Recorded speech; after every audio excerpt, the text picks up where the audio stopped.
Hello வாங்க, எப்படி இருக்குங்க? நல்லா இருக்கிறீங்களா? இன்னைக்கு நம்ம அஸ்வினி சிகரெட் சமையல்ல ஒரு சேமியா வச்சு ஒரு டிஃபன் பண்ண போறோம். அது எப்படி பண்ணலாம் பார்க்கலாமா? பாருங்க, சேமியா ஒரு பாக்கெட் எடுத்துக்கோங்க. 3 முட்டை எடுத்துக்கோங்க. நம்ம சேமியாவும் முட்டையும் இப்ப சேமியாவை வறுத்துக்கலாம். பாருங்க, நம்ம சேமியாவை வறுத்துக்கலாம்.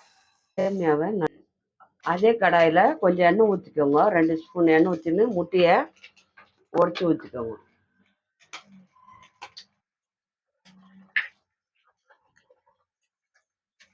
பாருங்க, முட்டையை நல்லா உடச்சி ஊற்றிட்டு நல்லா கிளறுங்க. மாதிரி நம்ம கொஞ்சம் பாருங்க, இந்த முட்டைக்கு தகுந்த மாதிரி கொஞ்சம் சால்ட் போட்டுக்கோங்க. இதுக்கு மஞ்சத்தூள் கொஞ்சம் போட்டுக்கோங்க, ஒரு 1/4 ஸ்பூன். அது கூட காரத்துக்கு கொஞ்சம் ஒரு 1/4 ஸ்பூன் மிளகாத்தூள் போட்டுக்கோங்க. முட்டையை நல்லா வறுத்துடுங்க.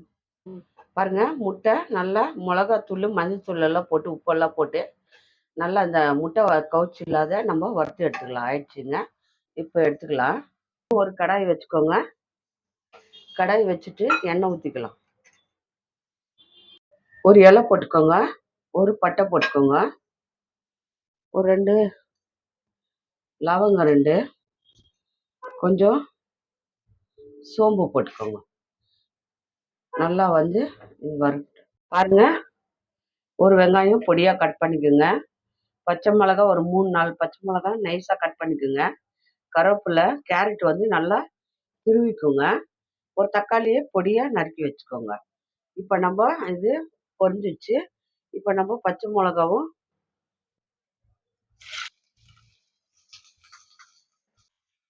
பாருங்க நல்லா வதக்கிடுங்க. பச்சை மிளகா, வெங்காயம், கருவேப்பிலை எல்லாத்தையும் கொஞ்சம் வதக்கிடுங்க. பாருங்க, வதங்கிடுச்சு. வெங்காயம், பச்சை மிளகாலாம். காரம் எவ்வளோ வேணுமோ அவ்வளோ பச்சை மிளகா போட்டுக்கோங்க. நாங்கள் காரம் கொஞ்சம் இப்போ 1/4 ஸ்பூனு இஞ்சி பூண்டு பேஸ்ட் போட்டுக்கோங்க. போட்டு இஞ்சி பூண்டு பேஸ்ட் போட்டு இஞ்சி பூண்டு பேஸ்ட் போட்டுட்டு உடனே தக்காளி போட்டுக்கோங்க. பொடியாக நறுக்கி வச்ச தக்காளி.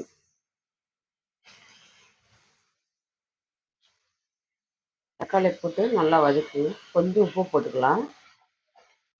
சேமியாவுக்கு எவ்வளோ உப்பு வேணுமோ அவ்வளோ உப்பு போட்டுக்கோங்க. இப்போ தக்காளி எல்லாம் கொஞ்சம் கரைஞ்சி வரட்டும். கேரட் ஒன்று திரிக்கிறோம் இல்லையா, அதை போட்டுக்கோங்க. போட்டுட்டு நல்லா வதக்கிடுங்க. நல்லா வதங்கி வரும். நல்லா சேமியா பிரியாணி மாதிரி இருக்குங்க. வாசனையா ரொம்ப டேஸ்ட்டாக இருக்கும். இந்த மாதிரி செஞ்சு கொடுங்க பாரு, குழந்தைங்க எப்படி சாப்பிடுவாங்க விரும்பி. நம்ம இப்போ ஒரு பாக்கெட்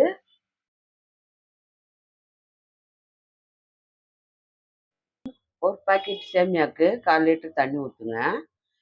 ஏன்னா சேமியா குழஞ்சி போகக்கூடாது, நல்லா பளபளன்னு வரணும். அதுக்காக நம்ம தண்ணி கம்மியாக வச்சுக்கணும்.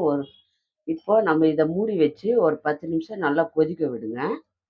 மூடி வச்சுக்கலாம்.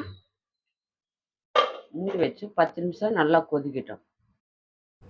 பாருங்கள், 10 மினிட்ஸ் ஆகிடுச்சு. நல்லா கொதி வந்துடுச்சு. ஸோ இந்த டைமில் நம்ம சேமியாவை போட்டுக்கலாம். நம்ம வறுத்து வச்ச சேமியா இருக்குது இல்லைங்களா, அதை நம்ம இதில் போட்டுக்கலாம். கொஞ்சம் கொஞ்சமாக நம்ம அப்படியே போட்டுக்கலாம். பாருங்கள், இப்போ நல்லா கொஞ்சம் லைட்டாக அப்படியே மிக்ஸ் பண்ணி விட்டுட்டு மூடி வச்சிடலாங்க ஒரு 5 மினிட்ஸ்க்கு. பாருங்க, 5 நிமிஷம் மூடி வைங்க. எழுந்திரிச்சு பாருங்க. இது பார்த்தீங்கன்னா சேமியா ஒன்றோட ஒன்று ஒட்டாமல் நல்லா பழன்னு வரும்.